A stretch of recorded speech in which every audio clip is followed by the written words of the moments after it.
All right. Party people in the place to be, vandals and imaginary friends of all shapes and colors. We are Pink Buzz back with a new episode of our show Pink Spots. Doing our Grant Morrison month. This week we are talking about the epic, my favorite Grant Morrison book, Happy. Written by, of course, like I said, Grant Morrison with art by Darick Robertson, colors in chapters 1 and 2 by Richard P. Clark, colors in chapters 3 and 4 by Tony Avina, lettered by Simon Bolin, and designed by Drew Gill, published by Image Comics. Really, really outstanding book. I can't wait to get into that. But before we do, Joey, you got to check in. Yeah, I do. I showed a few things that I picked up, but I hadn't read Friday, so I finally got around to reading issue 3 of Lovesick, and pretty good, pretty good. They got into more details of how everything's financed, what they anyway. It gets into Domino's background a there's little bit. a little bit more, and there's a third party involved in the whole red rooms, and that's revealed, so that's pretty cool. Um, issue 2 of Plush. Yeah. Yeah, that was. It doesn't get any more.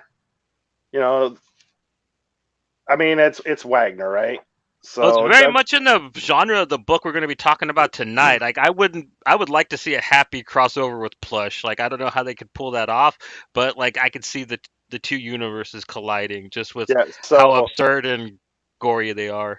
So these two books have a slightly common thread throughout the two of cannibalism. So yeah, so I had a little cannibalism reading there going on this weekend, and Goose then would be proud. yeah, Goose would be proud.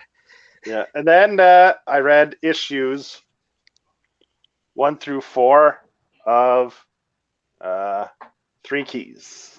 Hell yeah. Yeah, because I had them and you had read them and you said you enjoyed them, so I was like, oh, I'll hit that this weekend. I'll hit all 4 issues, and I hit that, and it's fun. It is fun.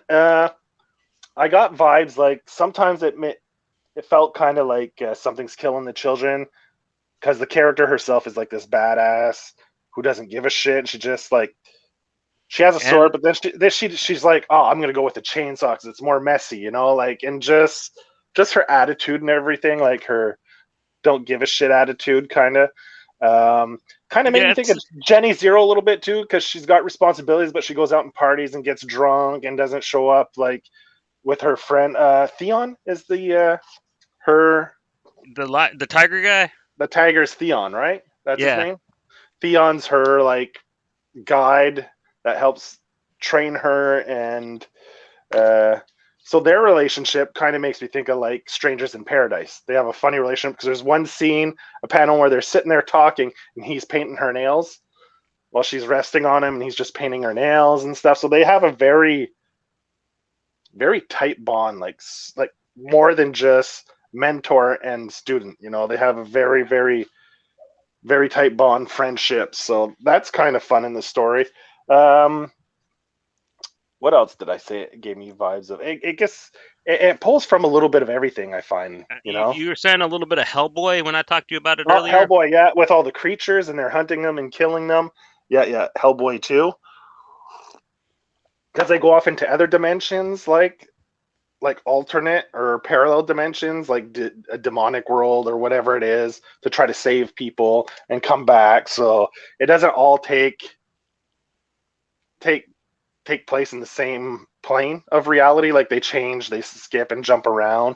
So yeah, and there's a lot of monsters like Lovecraftian monsters and stuff like that. So yeah, it's pretty cool. It's fun. Well, it's It's really fun. steeped in Lovecraftian mythology, so yeah, Yeah. it borrows a little really heavy from old HP. Um, Mm.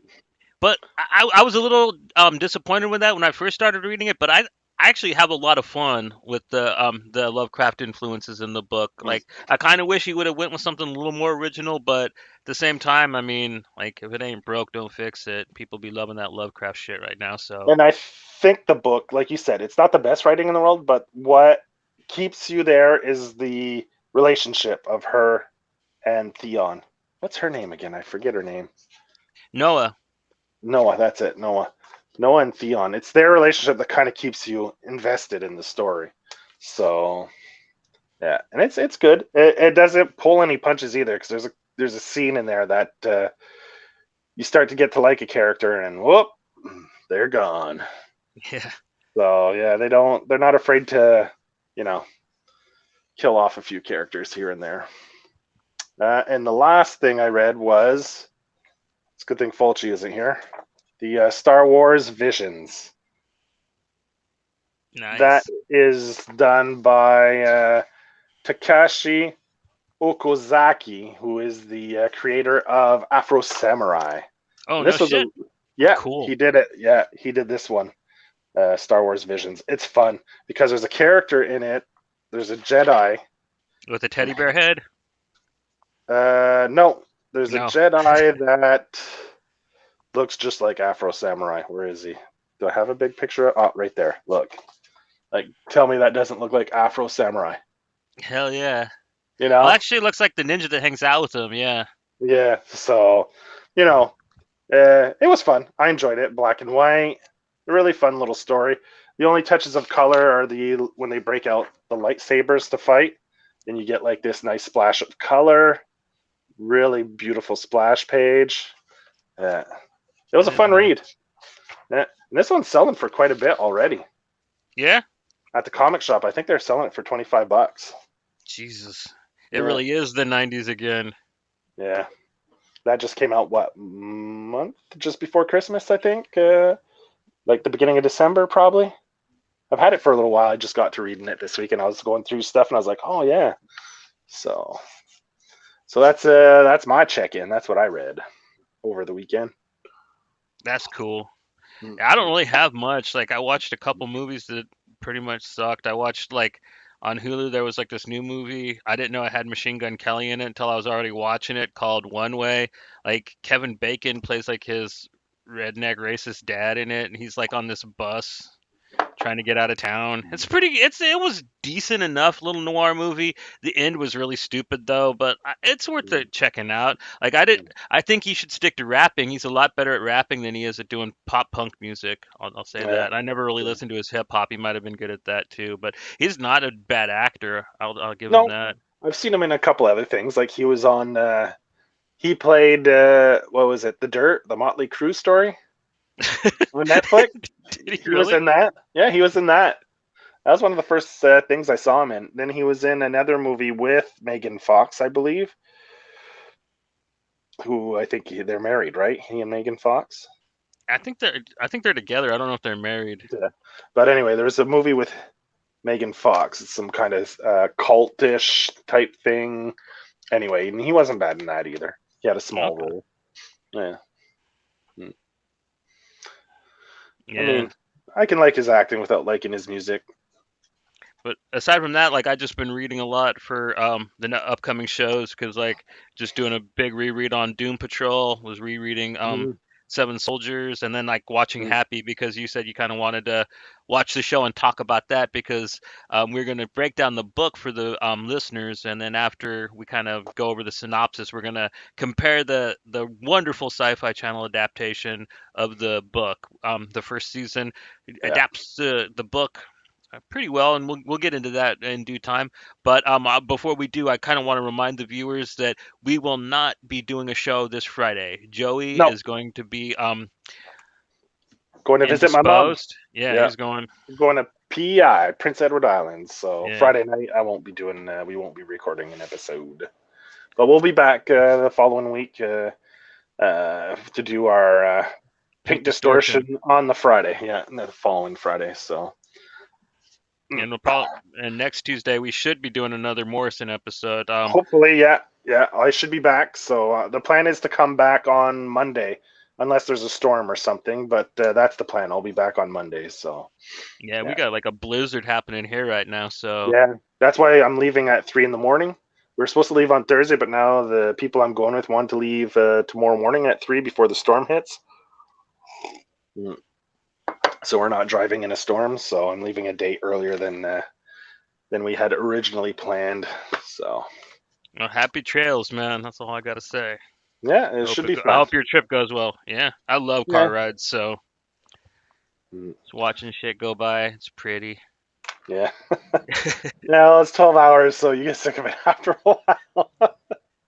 I Yeah, suppose, like, I don't know, I enjoy it. Like, I yeah, remember the last one I went on, like, we drove from Oklahoma all the way out to Washington, and like, basically, we drove all the way up to Wyoming, and then drove all the way over to the West Coast through Wyoming, and man, okay. that is one big empty motherfucker. I don't know if you've Yeah, ever, it is dead there, but yeah, it was that, beautiful at the right. same time. But like, yeah, Yeah, we must have drove through that thing for 18 hours. Like, it's a long state, man. yeah, yeah. Yeah, I haven't gone out west much, so I haven't been through the prairies or anything like that. So Yeah. yeah, I guess it can get long. Yeah, But all right, let's get into Happy. yes, And sir. Happy is the story of a man named Nick Sachs. Nick is kind of down on his luck. We learn a lot about him during the story, but like the basic breakdown is he's been through some stuff and now he is a hitman. And we kind of start the book with three things going on all at once. You got the Scary Mucci brothers meeting up with their brother Mikey, who just got back into town from the Don's funeral. We got a man with the lady of the night. He's dressed up like a lobster or something, smoking a joint with a claw Oh, hammer. yeah, And like yeah, he has the joint stuck in the of the the claw, V, and he's yeah, using it as like a the roach clip, temporary yeah. yeah, roach clip, yeah, with the hammer, yeah, yeah, And while that's happening, Nick sneaks up and basically saves the prostitute's life because the guy in the lobster suit is a serial killer.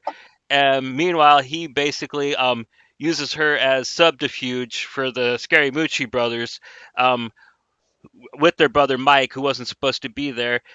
They all get whacked by Nick Sachs, and the one brother who wasn't supposed to be there, Mikey, he wasn't supposed to get killed. Nick wasn't going to kill him, but he tries to shoot at him first. Doesn't go well for Mike. Mike tries to buy his way out of it by saying he's got a password that yeah, contains all the wealth and power of the mob. And Nick's yeah, like, I don't want to hear that, dude. That'll put me in some trouble. Keep it to yourself. So we don't know if like Nick gets told the password or not. But yeah. They leave it ambiguous. he gets injured by Mike while during the exchange and has a heart attack. So he gets rendered into the hospital. But meanwhile, somewhere else in the city, a little girl gets kidnapped by a Santa Claus, and a lone, sad figure in the night goes looking for help. And I love this first picture image. We get a Mhm. Happy up on the power Power lines. lines, yeah, Yeah, it is so great. And he goes looking for anybody that can see him to help him help Haley, who is the little girl. And of course, of all the people in the city, Nick Sachs is the only person that can see him. yeah. We And don't know if it's because of his drug use or his mm, problems, but he is susceptible to imaginary friends. and I love those panels leading up to the introduction of the two characters because they use the blue feathers a lot in this too. Yeah. Like, so all you see are like a couple blue feathers falling before the introduction, which I think is really cool. It gives for a nice visual. Yeah, yeah, And that was Nick laying in the snow after his heart attack, and and then he's oh, he yeah, they get introduced on in the ambulance, right?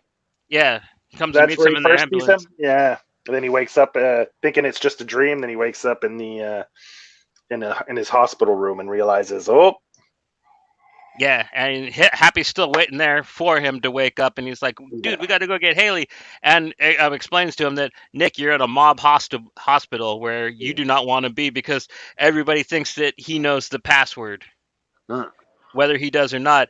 And the yeah. mob boss Blue calls Blue in his number one torture man, a really Smoothie, creepy SOB by the name of Smoothie, who Mr. Smoothie, yeah. yeah. I didn't really care for him in the book, but we'll get into it when we talk about the adaptation. But I've grown a fondness for the character thanks to the live action adaptation. Like Yeah, he has a much smaller role in the book than he does in the show. yeah. Yeah, And basically, Happy explains to Nick, like, dude, there are five guys coming down the hallway for you right now. And that's when Nick kind of starts believing that Happy actually is real and is telling him stuff, because there Yeah. are legit like 5 dudes that come Five and dudes. Yeah. try Yeah. to come and get him, and he smokes them all. Really, really cool action scenes, man. Darick Robertson is so Yeah. great at his gore. It's just so gnarly, and his action is just so wonderfully rendered. And I never really thought of this scene very reminding me of Crank very much until I Yeah. watched the show.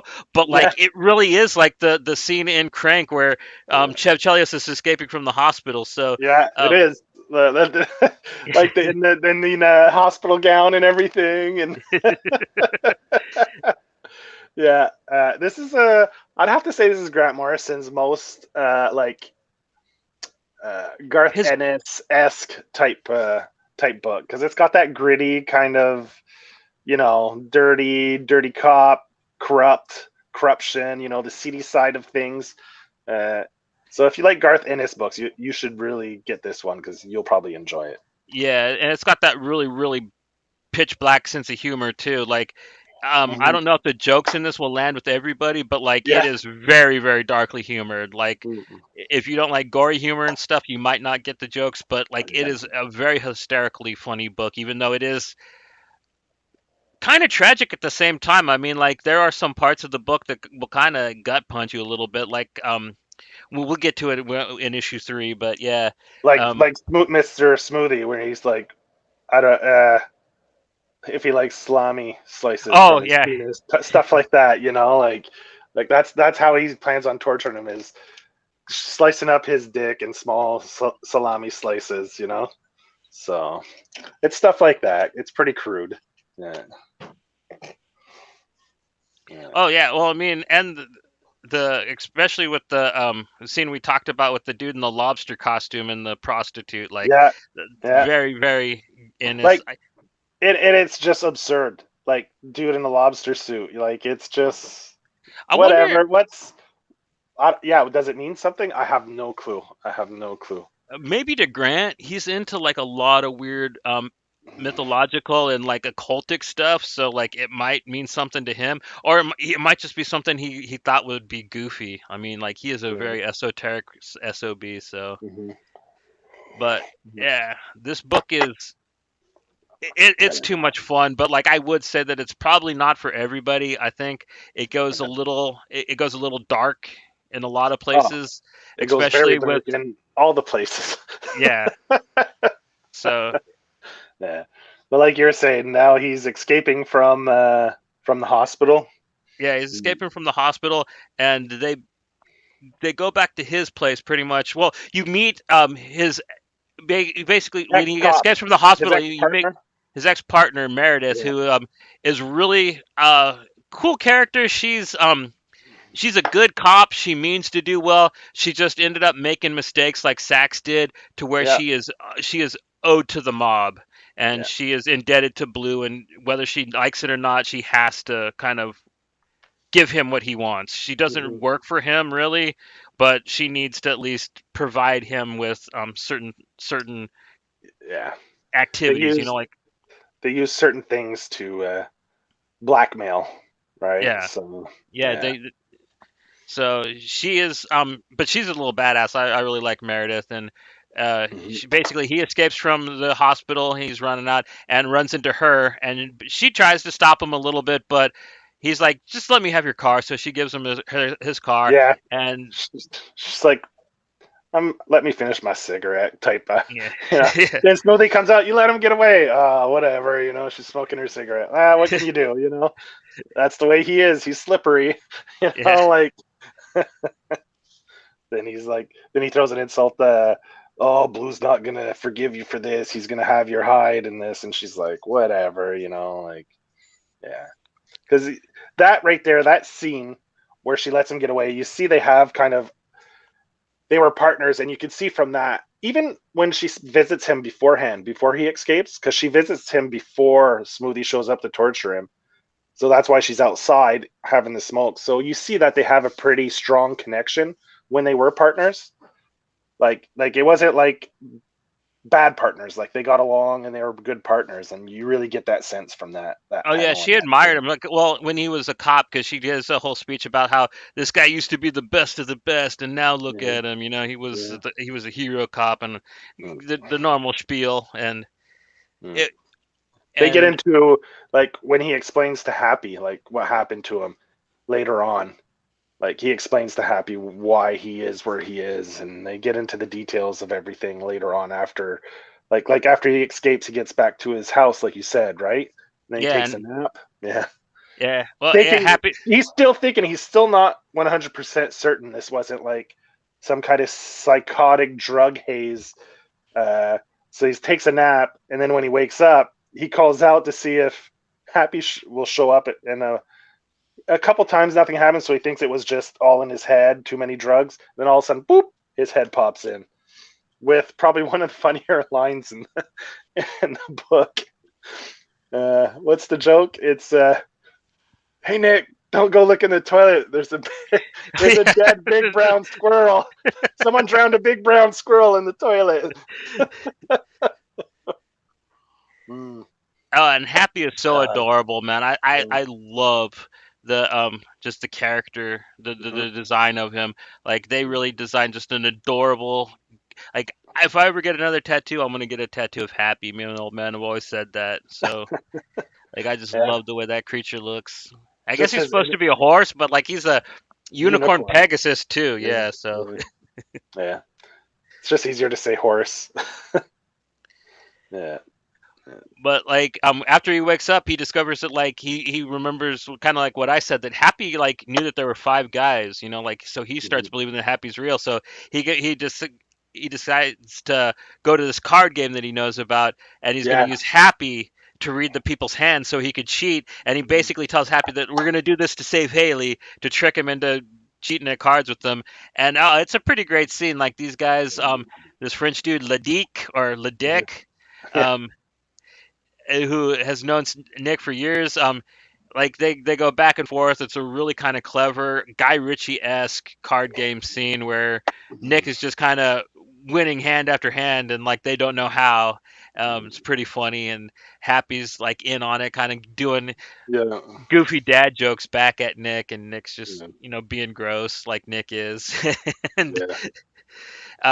they end up cleaning house, but like they end up finding, he ends up finding out that Ledeek was keeping him there for Blue, so he's got to escape from there too. And this kind of gets to the sad part of the book where They they get go to the on, train.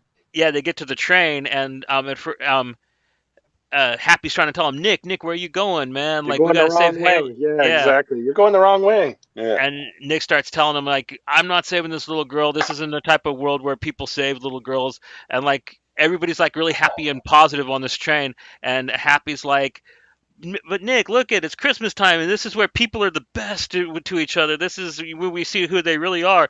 And the train stops, and Nick goes like, "Okay, you want to see how people really are? Wait 5 minutes and then fly around the train and see how the conversations go Mhm. then." Yeah. And Yeah. You and got one guy who's late, so right away his wife accused him of having an affair. Uh, you got what two was one of the other lovers. ones? That were like all happy and talking about how great a time they're gonna have at dinner or something like that, and the next thing they're kind of talking about yelling at each other. I forget about what. There's a Yeah. little girl and her mom, and there's a lady and her baby too, and the lady's just somebody's yelling at a baby, like, Mhm. Yeah. Just and everyone just starts because they're all going to be late. They're stuck on a train. It's not moving, so they all start. Their mood starts to get real sour real fast. Mm. and there are also people know that Nick's on the train, so like there are killers coming to show up, and Happy ends up leaving because like Nick gets his way. It's pretty tragic, man. Like I said, like it gut punches you a little bit. Look at little Happy's face there, man. Mm. And um, Nick ends up having to come into a realization. I'm not going to spoil it here because I want people to read this book and really enjoy it. It's a really good twist of why Nick decides that like he has to save Haley, why this girl is we're saving, and he ends up fighting, killing these hitmen that are on the train after him, and begging Happy to come back. Um, Yeah, yeah. and then Yeah, because he's he yelling out in the snow. There's some beautiful scenes there too, with the snow falling and everything. Some really nice, beautiful panels outside in the snow and stuff, and Nick's yelling. Then all of a sudden, Happy comes back and, yeah, I knew you. I knew you'd come around. I knew, like, Happy. He's always positive, right? He always puts a positive spin on everything. Yeah, and then they explain like what happened to Nick, and yeah. basically what it breaks down to is like he was a good He couldn't. cop. Yeah, he He just couldn't take couldn't. it. Yeah, and well, he couldn't. He thought that Like, his wife children was getting too. murdered. He thought his wife was too sensitive and couldn't talk to him about his work, so he just kept it bottled up Yeah, until it broke him. because it Basically, was is what so happened. gruesome. He had a hard time. Yeah, So he figured it would break her. So he didn't want to talk to her about it because even he had a hard time stomaching it.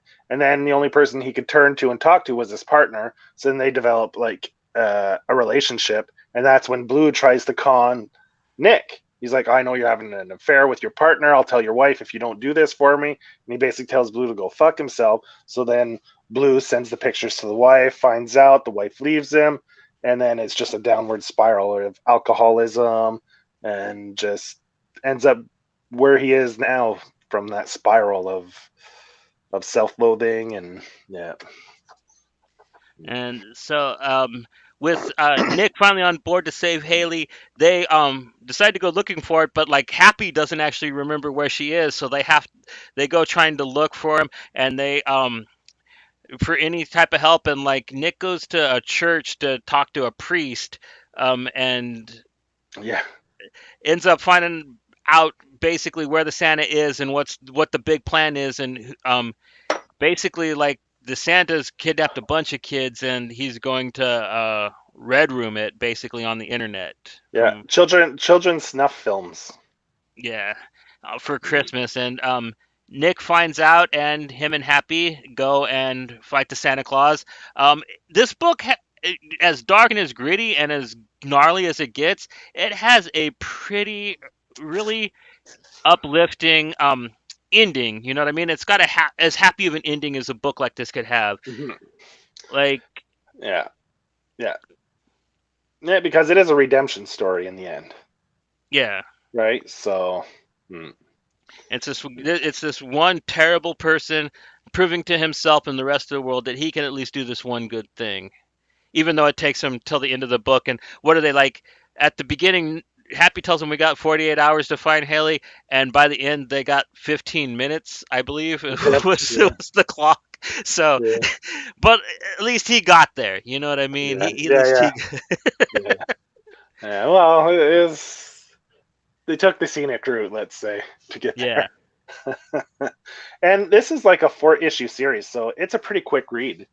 I mean, it's the it you won't blast through it because there's a lot of talking, there's a lot of dialogue, but it's a fun book. I really enjoyed it. Like you said, well, it's one of your favorites, and I have to agree, it's a really good Grant Morrison book. Like, I mean, really fun. The idea of a child's imaginary friend taking off and finding someone to bring them to help save her is such a fun, interesting idea.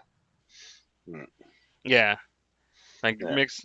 Yeah, Drop Dead Fred meets like I don't even know what to compare it to. Like, yeah. I mean, it's another. its own thing, right? It's Yeah, uh, I didn't know what to expect when I first got into it, because like I wasn't too big of a Grant Morrison fan when this came out. Like I actually, like I said, I thought he was quite overrated until some of his later career, like work like this stuff, and this is what really turned me around on him. Like I really just enjoyed this book. I thought that it was probably one of the most creative noir books at the time, and this was a great time for noir. This was right around the time Ed Brubaker and Sean Phillips were first breaking out big with the criminal books at the same time as this. So, like to say that is quite a claim, you know what I mean?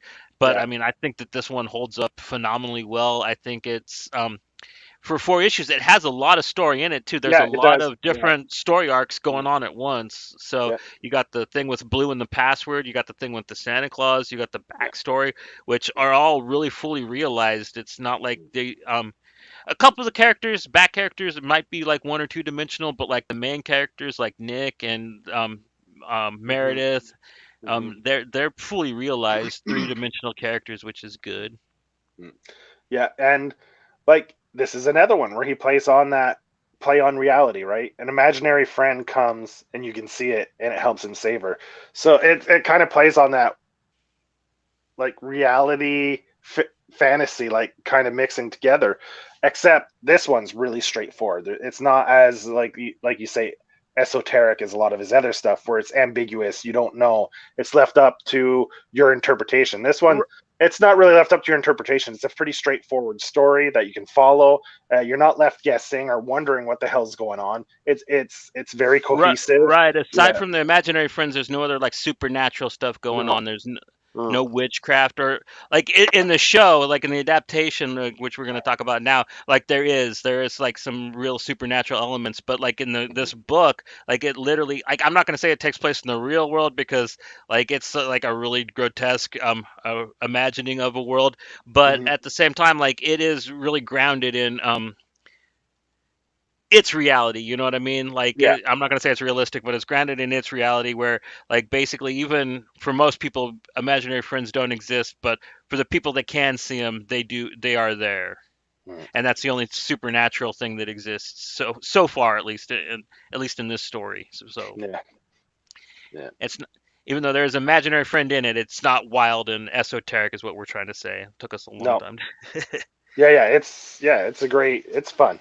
Like if you're worried that it's going to be, because a lot of his stuff is like that, where it's very out there. This one is very grounded. So anyone who's worried about his work that they've read and they're like, whoa, he's just too weird and too out there for me, well, I think you'll really enjoy this. That's why I said like this is one of his works that's like it makes me think a lot of Garth Ennis. Like it's very grounded, gritty, dark, a dark humor.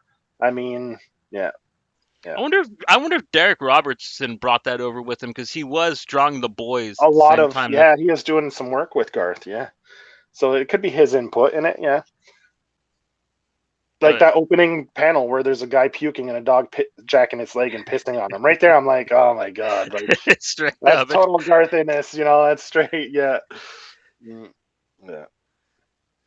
So, so, and this book inspired an adaptation, like you said, for a sci-fi show called Happy of the same name. They didn't change the name or anything. Yeah, which I have to admit, I love the Oh, I love the TV show. It is yeah, probably one of my favorite adaptations.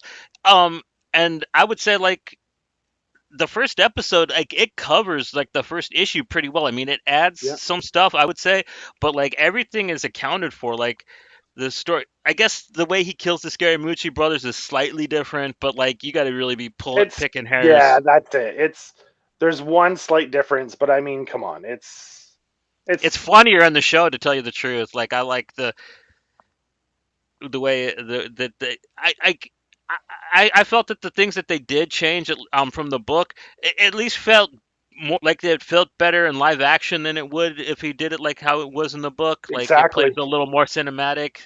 So like I didn't mind the changes. Plus Grant helped write like most of the key episodes of the show with the director Brian Taylor, who was one of the two creator directors of the amazing Crank films. So Yeah, if you like the Crank films, you should really check this show out. It's got that same frenetic energy, really fast yeah, moving you'll insanity. love it. Yeah, you'll like it. If you like the Crank series, you'll love this show. It's like just the opening scene is fantastic. Yeah, I love that opening scene where he's in the bathroom yeah, just and just boom, he does yeah. and they're like flush, flush. That's And then such a good. Then he comes out. He's like, "What was it? what just happened in there is what you millennials would call Well, epic. epic." Yeah, exactly. It's like, did you just wreck my porcelain sacks? And he's like, yeah, I did, but from which end? Yeah, From within. Yeah, some exactly. Yeah, great humor, and like the casting is perfect, man. Christopher yeah. For Maloney as Nick Milano, Sachs. Like Yeah. he Ah, owns the character, and like he is such a good comedic actor. Like I am so used to him playing like the really straight up cop from SVU that has to deal with all the really gross sex crimes that creep me out on that show. Like that show creeps me out. Like I try watching it, it ain't for me. I've seen some twisted movies and stuff, but like that show mhm, puts the shits in me, man. But yeah. like it is so great to see him, like just the range he has, because like he is hysterical in this show. I mean, he Yeah, he's break your good. heart too, but like he's got some Yeah. range. Oh, and when they're in the ambulance, when he gets introduced to Happy, and he's Yeah, watching him, and he's like, he does that perfect. There's one scene where he gets into it, then he gets like that in awe. You know, babies when they're in awe. yeah. He does the When perfect. Happy singing the He does the song, like perfect. He does the perfect baby face where he's completely enthralled and entranced and in awe of this.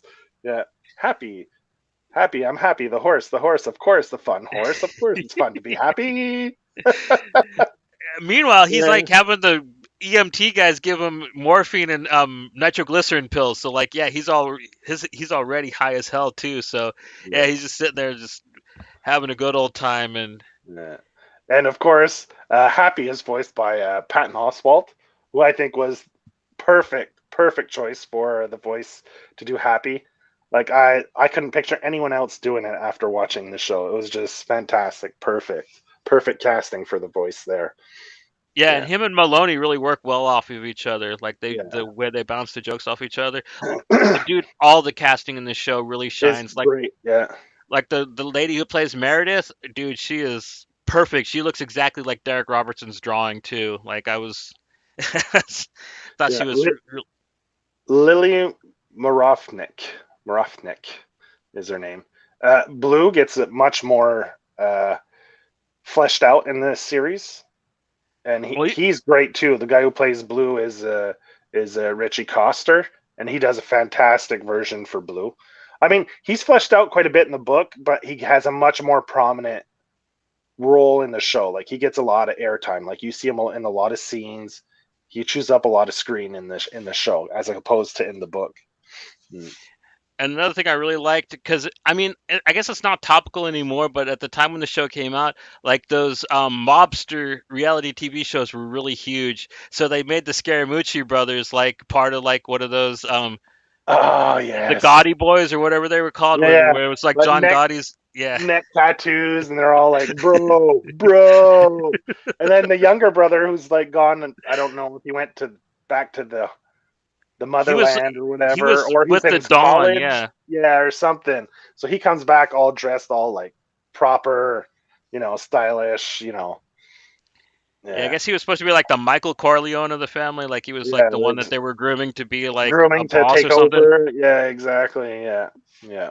And Smoothie, that was great casting as well. Patrick Fischler. Yeah, that dude owned the character. He was Oh, he was utterly so good. terrifying and just gross, but at the same time, like he was captivating and hilarious. Like I like that Yeah. actor anyways. Like Mm-hmm. ever since I saw him in Mulholland Drive, where he Mulholland had the Drive. heart Yeah, attack behind the Winkies. Yeah, like I've yeah, been a fan of that actor.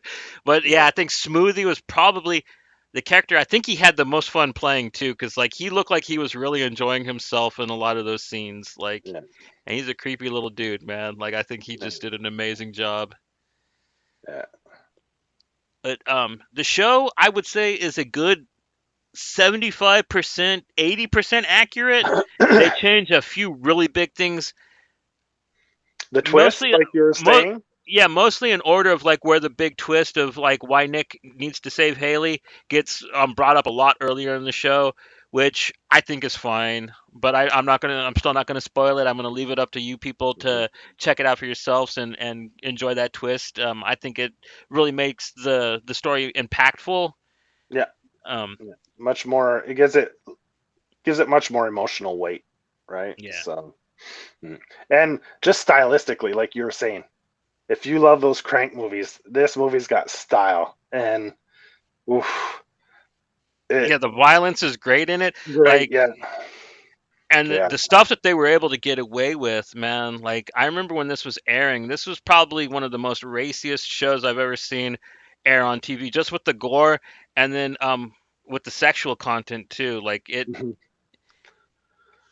I don't know if there's any full-on nudity in it. There is kind of with Smoothie, but that is kind of anti-nudity. I don't know how Yeah, to explain that scene, yeah, yeah.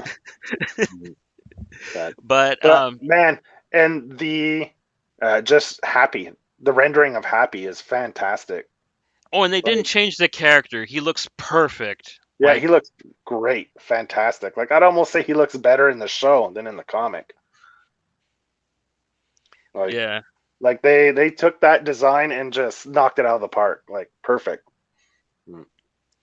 Because they made his unicorn horn stick out more in the. They lightened it up and made it brighter in the show. it kind of glows. Yeah, Yeah, which I it's kind of got find a kind pink of. glow to it. Yeah, Yeah, I find that really makes it pop. It really makes Happy stand out even more in all the scenes he's in, as opposed to the book. I found he like a lot of the times in the book he was a little bit too dark. I was like, oh, he's supposed to be like this bright, like imaginary friend, right? But anyway, but it was great. Like Robertson was fantastic. His art is fantastic. See, like you don't really see the horn as much. It kind of disappears a little bit. But in the series, like the horn stands out like crazy, which is, and it's kind of hard because the show has an advantage of facial expressions and stuff, so it can deliver more goofiness just based off that, right?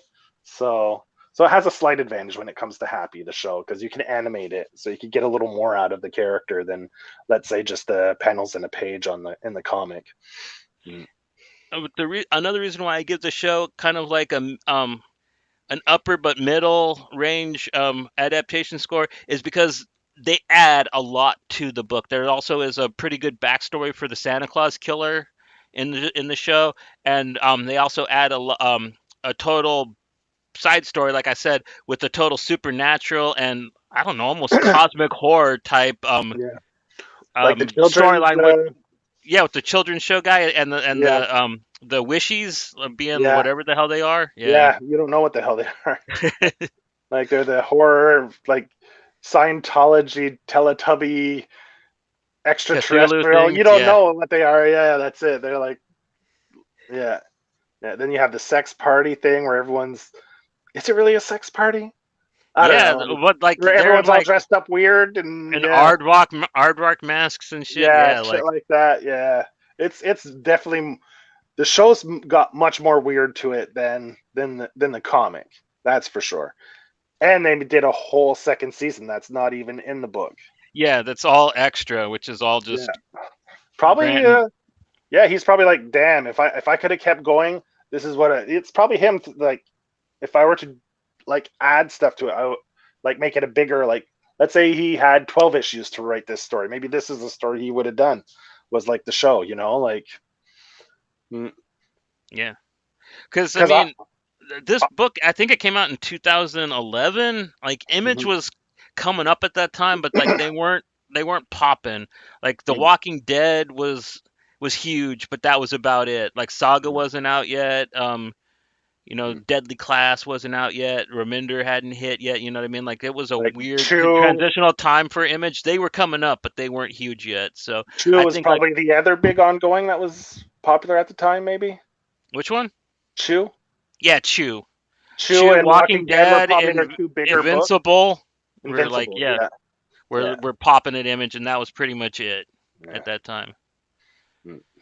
So so like a Mm. 4 issue was probably a pretty good deal. Plus, it's a nice small job for Grant. He probably got a good Mhm. check out of it without having to bust his balls. But like he made magic with it, regardless. Like I said, this one kind of squeaked in under the radar. Even after the adaptation, I was really hoping that it would pick up and be huge, and it did gain like a really big cult following.